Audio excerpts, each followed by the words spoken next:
Hello everyone, this is Joe Picks. I'm Joe, and today I'm going to try to pick this Squire 660. Going to use a tensioner from UK Lockpicks. Show you the bidding on the key.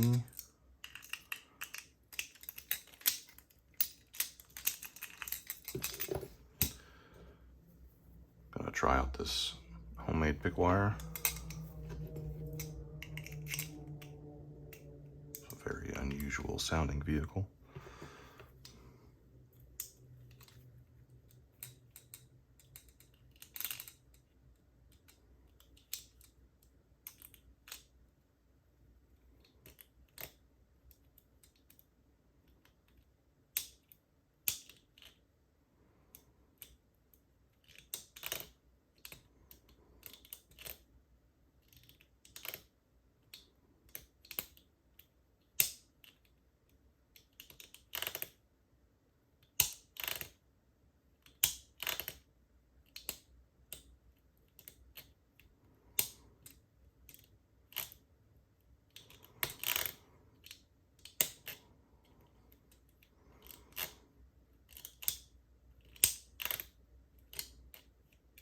Almost there.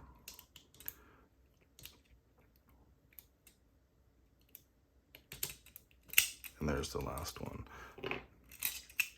I'm not very good at these, so I just sort of work my way, lever to lever over and over again, and trying to get better about indexing which lever I'm on. But yeah, pretty cool. This is one of the locks that I got from Peter Lewis, one of the many. And yeah, thank you, Peter, and thank you everybody else for watching, and enjoy the rest of your day.